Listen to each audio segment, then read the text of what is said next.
My guest today is Elaine Blais, and we have known each other for a while, and she was actually one of the inspirations for my sabbatical road trip that I took over this summer. So I am super excited to have you here, Elaine, on Fine as a Four-Letter Word. I am super happy to be here and excited for this conversation, Lori. Yeah, and I know also that you are overcoming It's pneumonia? been a bit of a healing journey for me in the last few weeks. Yeah, okay. So if you need to, take a second at any point during this conversation, that's what's happening here.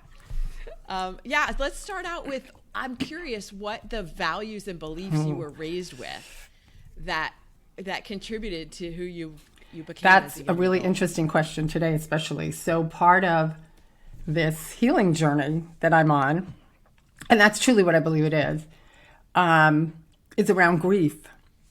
And typically, as someone who studies metaphysics, anything to do with your lungs is usually you're holding on to grief, unprocessed emotion. And what I've come to recognize through this journey is that, and you talked about me being one of the inspirations for your sabbatical. So last year I let go of a lot of material possessions, physical things, a lot of my identity. And I think I didn't really take the time to grieve that. And one of the beliefs that I've really discovered in this from childhood really is a pattern of self-abandonment. This idea that because I chose these things, I shouldn't grieve them. I shouldn't grieve what I was letting go because I made this choice. So, it's kind of like, you have nothing to cry about. You chose this kind of, that kind of thing. What's the matter with you? And that's been a really profound thing, actually, going through this few weeks of illness. And so that's a lot of my upbringing, was be seen and not heard. I learned to people please. I learned to keep other people comfortable, to keep myself safe, really, right? To avoid humiliation, that it was really wrong to be me. And that has set the tone for most of my life up until now. Yeah. Yes. So talk a little bit about how that played out as you were growing into adulthood and figuring out who you were. I don't think there was a lot of figuring out. I think a lot of it was doing what I thought I was supposed to do, living the life that was mirrored for me. So I married young. I had children. I was married for a very long time. And being the oldest of five, I think a lot of that is the whole responsibility thing, really thinking that I'm responsible for everyone. And a lot of that comes out of the trauma of childhood, of not having adults in my life, through no fault of their own, but not having adults in my life that could mirror or show me how to manage my emotions, how to be with my emotions. And so I don't think there was a lot of figuring out for myself until I reached midlife, really. And then things started to shift for me. Mm-hmm. It's so interesting because when I started this podcast 70-something episodes ago, I was surprised by how many guests talk about not understanding that they even had emotions, being raised in environments where emotions were not part of the equation. Like, you didn't have them, you didn't express them, you weren't allowed to, or they weren't even acknowledged. And that's so interesting to me. I mean, I'm sure that's how my parents were raised, right? And their parents and their parents. I mean, this is historical trauma, really. So people like you and I get to be the cycle breakers, which is really cool. But yeah, the idea that don't make your dad angry. Don't make me feel this way.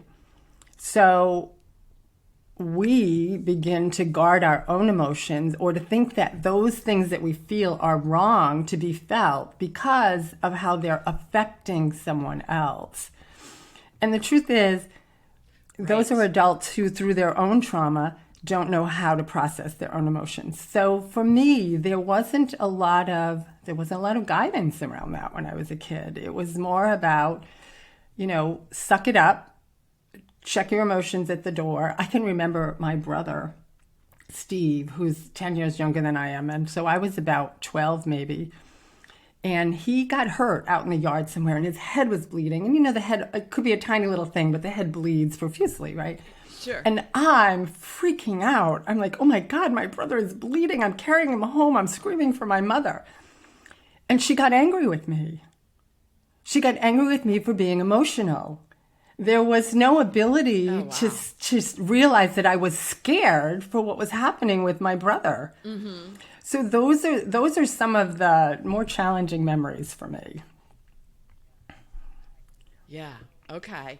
And so you mentioned being married and having kids and not how did you come to the place where you went, all right, I need to change directions because the way I'm operating now is not serving me? It wasn't a moment. It was probably a lot of little moments, over time. And I think the thing that really, one thing is my children were getting older and more independent. So I had more time to sort of reflect on me.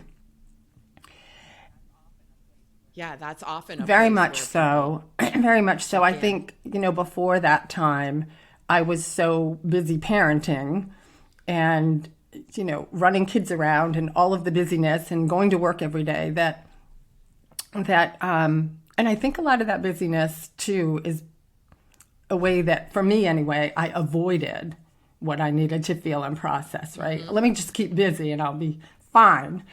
And I know you talk about that a lot, Lori, about, getting out of the hustle and the grind. So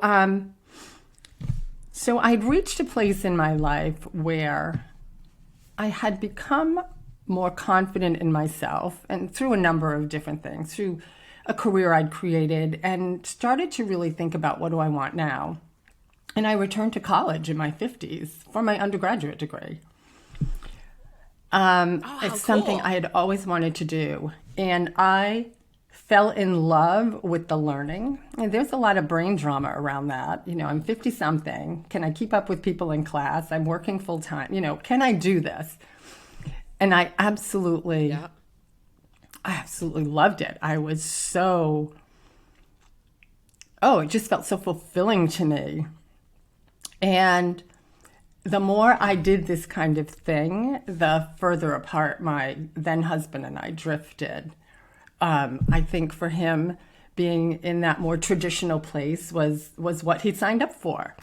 And and I knew that I had to grow out of that. I didn't know how.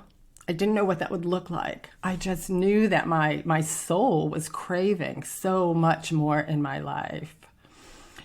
And so in the middle of going to school, my marriage fell apart. I'd been married for 35 years. It was a really tough place to be. Who the hell am I now? I've been we for so long. What is this me thing? How do I do this even? And it was kind of who am I without that other person? Even if that wasn't a great relationship at that point in time, I still knew it, right? It was familiar. Yeah, and that was the person you had been with for pretty much your we grew entire up together life. In a sense. So that was a really tough time for me, and it was also, in hindsight, the greatest gift that we could have given each other, actually, at that point in time. So so that just shifted everything. I have been on a personal growth journey, an intentional spiritual journey ever since.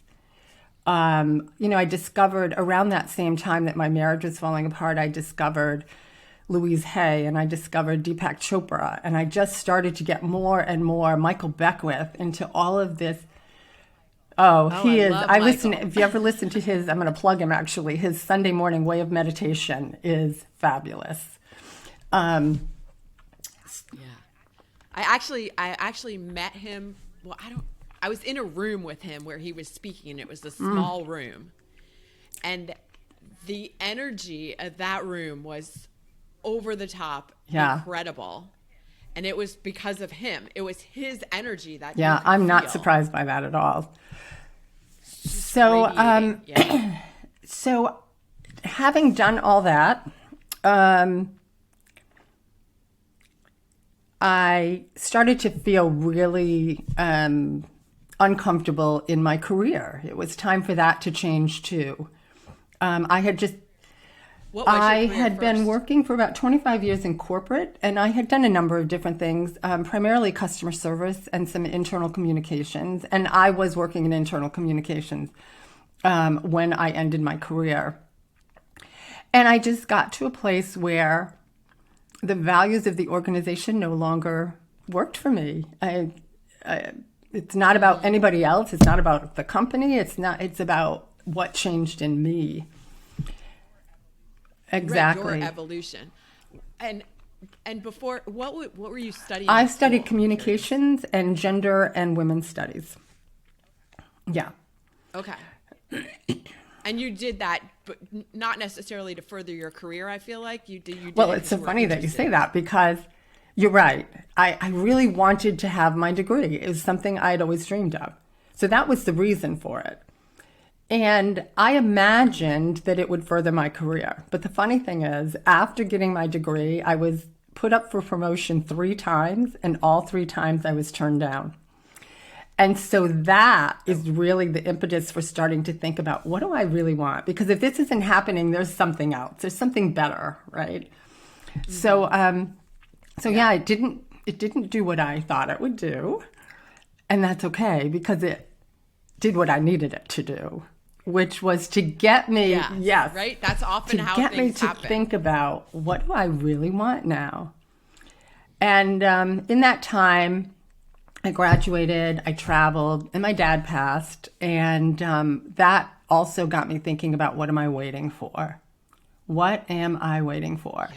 And so in the spring of 2015, I exited voluntarily a long corporate career and took about 6 months sabbatical to really think about what I was doing next. And I knew I wanted to coach. I knew I wanted to help people in a bigger way than what I was doing. And I was coaching and mentoring in the workplace, but a little different environment. And the rest is history, as they say. What did you do on that sabbatical? Because I didn't know about that one, but what you know, I get the question too, like, well, what's the difference between a sabbatical and a vacation? Oh. And so what was it that you were doing on this 6 months, that first 6 months sabbatical? I think the word I would use to describe it is decompressing. What I realized when I first left my job, I would get up in the morning thinking, I should be doing something. I should be doing something. I should be doing something, right? Mm-hmm. Because we are so in that corporate, word. and that's so, that idea of productivity all the time. Yes. So that was really the work that I did. I didn't go anywhere. This was a stay-at-home sabbatical.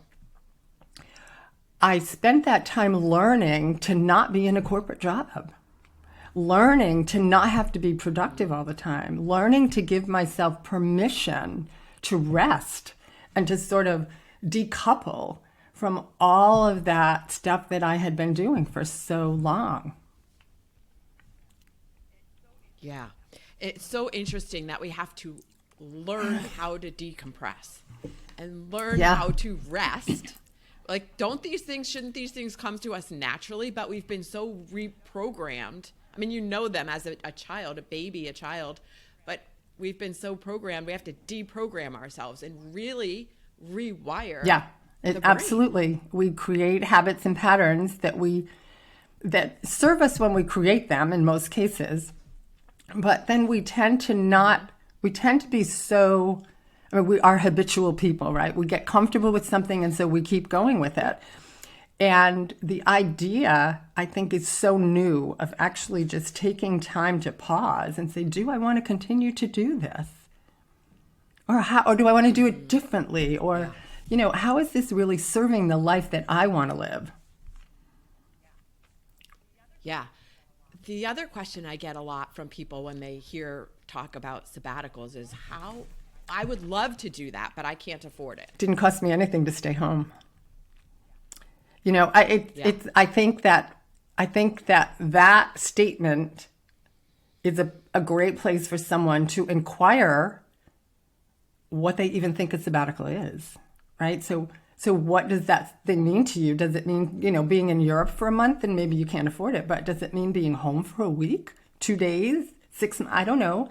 So it's really about what's the intention of your sabbatical, of your time? What do you want to do with that time?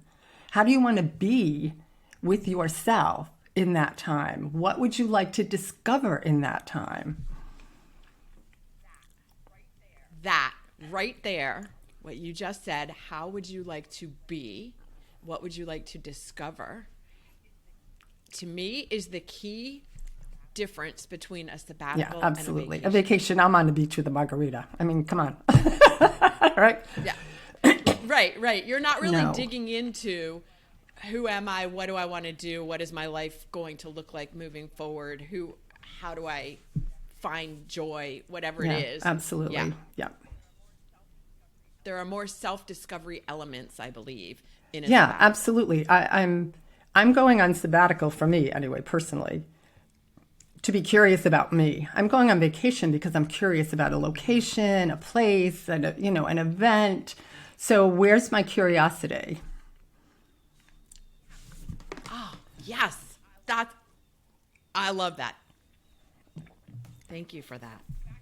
Okay, so back to your story of you after this 6-month sabbatical. What did you discover and what did you do with it? I really discovered that it takes a long time for me personally to really extract myself from what I was doing and really start to see myself in my life differently. So that took some time, but I was more convinced than ever that I wanted to be a coach, that I wanted to life coach, that I primarily want to work with women.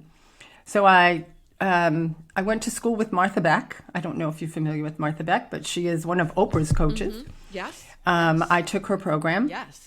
Which is phenomenal. I still listen to her and follow her, and started coaching, I don't know, maybe 6 months after that. So, and I've been doing it ever since. And that too, obviously, has evolved. So what I do today is work with women on the art of self-approval, which to me is a little different than acceptance.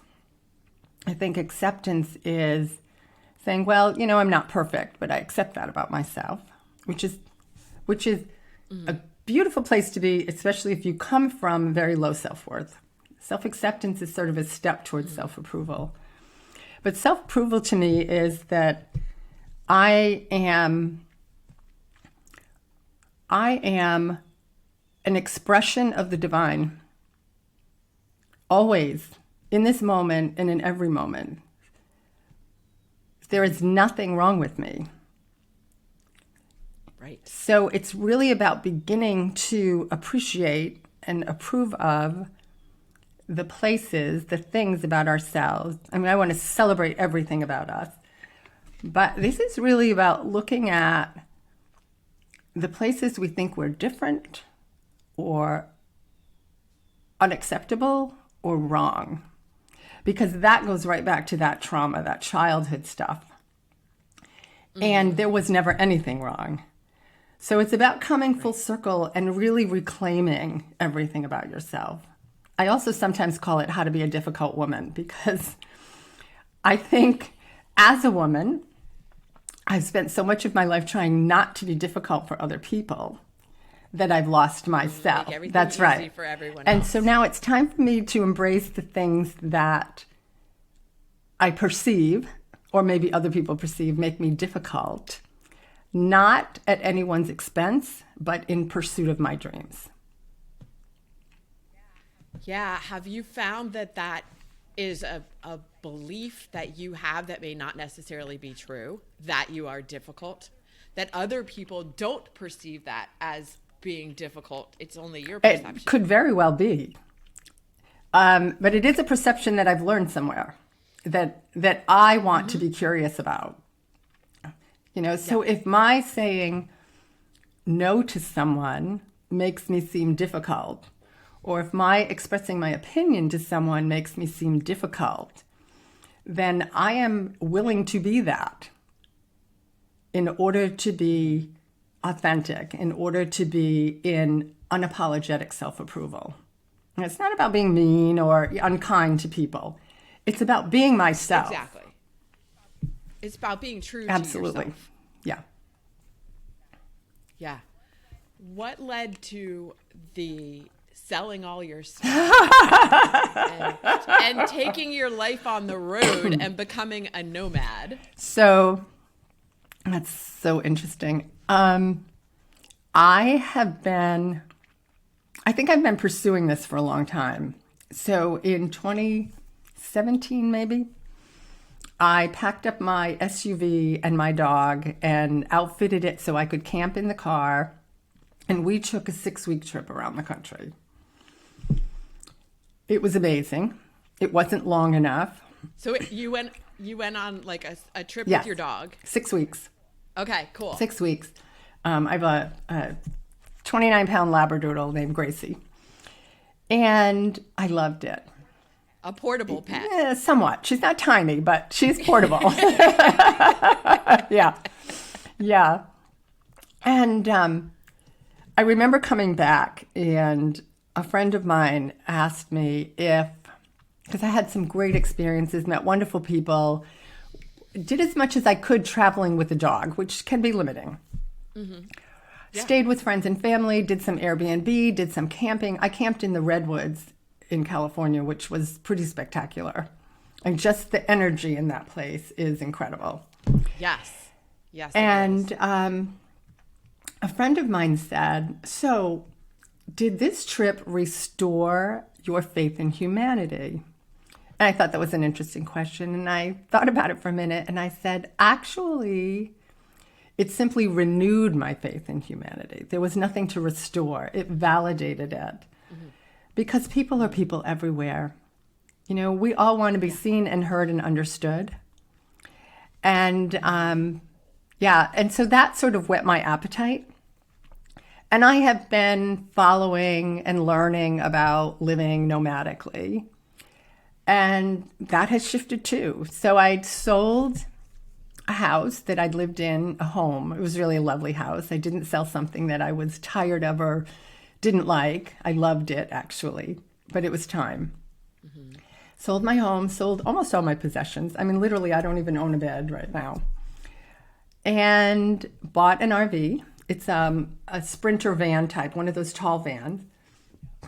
Yeah. And I set off to explore. I thought I would be a full-time nomad. Like, I'm going to do this thing. But the more I was gone, exploring and having, really, there's so many beautiful things to see and do in this country. It's amazing. I've only tipped the iceberg. But I realized that I want a home base. So I'm exploring that now for myself. What will that look like? And I do have a partner. He and I have been together about 3.5 years. So we have been talking about maybe creating a home together. That will remain to be seen. But I know... Does he travel with you? No. Nope, he's here working and living his life. And so what I realized that full-time nomading is not for me. So I'm going to be a part-time nomad. I'll have a home base and I'll travel when I'm ready to travel, which probably by March I'll be ready to head somewhere for a while. But I think the key to really creating a life that you want is to not be attached to what you think you want. So like the full-time nomad thing for me, if I had been holding on to that, I would probably still be traveling but not be very happy with myself, because I think I have to do it because that's what I said I was going to do. So allowing yourself the space to change your mind. Yes. And I don't know about you, but changing my mind was not something that was encouraged when I was growing up. So, yeah. Yeah, well, when you start learning about manifesting and visualizing, you hear a lot about, well, create a clear picture and then keep visualizing that. Because if you're all over the place, and there is some validation to this, if you're all over the place, it's like ordering at a restaurant. I'll have the eggs with bacon, or actually I would never order with the vegetarian bacon. I don't know where that came from. And then the server goes away to put the order into the kitchen. You're like, wait. Nope, I would rather have the pancakes. And they go and put that. No, wait, I changed my mind. I'm going to have the waffles with fruit. And then you never get served. You're always hungry because you can't make up your mind. Yeah. That's different than saying, like, eating and then later saying, you know what, I'm not going to have the same thing for lunch. I'm going to have something different.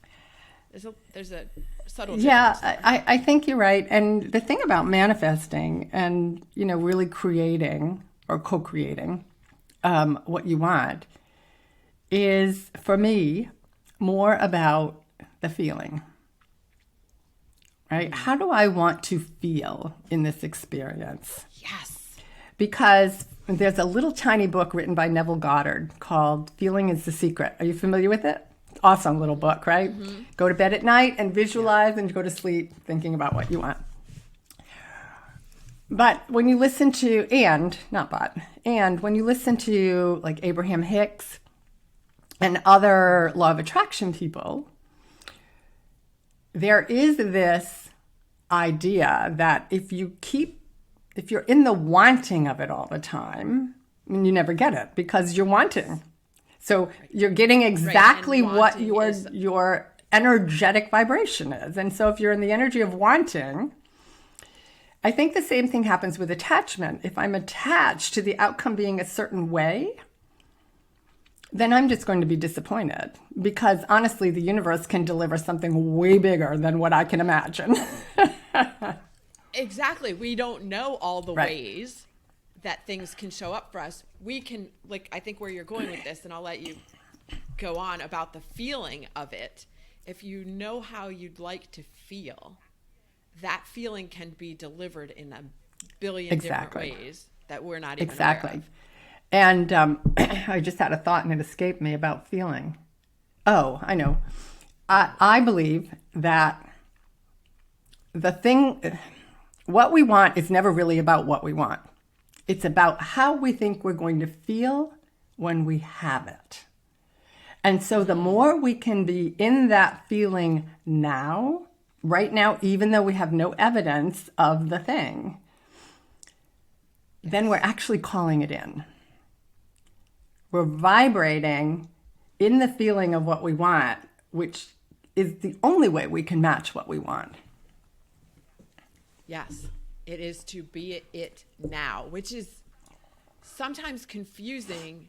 Like, well, how can I be in the feeling if I don't have the thing yet? But that the feeling is not dependent on the thing. No, and your brain does not know the difference between having the thing or imagining the thing. So when you're in the imagination of it, you can be in the feeling of it. Yeah. Yeah. And this is why those customized meditations that I create for people are so powerful, is because I'm taking them on a journey and getting them into the feeling of the thing. Yeah. Even though it has not physically shown up yet. But getting them into the feeling calls it in. Like one of my favorite things that I do with clients and in workshops is a future self visualization. And you're probably familiar with that, Lori, right? I take people on a journey to meet their future self, because that version of us actually exists right now. And there is so much wisdom to be found by having this meeting, if you will, with your future self. Mm-hmm. And that version of us already has done all the things that we want to do. And so the idea behind that is to then, right now, today, in this moment, not in the future, show up as that future self. So what's the one tiny thing I can do right now to be that version of me? And that puts you in the energy of what you want as well. Yeah, and talking about the future self reminds me of a book I recently read by Dr. Benjamin Hardy called Be Your Future Self Now, The Science of Intentional Transformation. And he talks about exactly what you're talking about, and also that we are going to change and become someone in ways that we can't necessarily imagine right now. Because if you think back 5 years ago, the person that you were 5 years ago is very different from the person you are today, presumably. Yeah, absolutely. And so yourself 5 years ago could not necessarily imagine who you would be today. And so to your point of the small steps, that's all you can do, is because imagining who you're going to be in 5 years may be kind of, you can again imagine how you would like to feel, but all of the circumstances surrounding that may be out of reach because you're going to grow and develop in ways you can't even imagine today. Yeah, absolutely. The only place you can act or take an action is right now. You can't act in the future or the past. So visualizing and getting into the energy and the feeling of who you are or who you want to be or how that feels, and then taking that into right now. And sometimes it's the tiniest thing for people. You know, sometimes it's just about changing the way you dress, right? Mm-hmm. You see yourself dressed differently and you start to change that and you feel that energy of who that version of you is. And you start to act that way every day. You know, I often just say to people, so if you were that version of yourself, how would you wake up in the morning? What would your first thought of the morning be?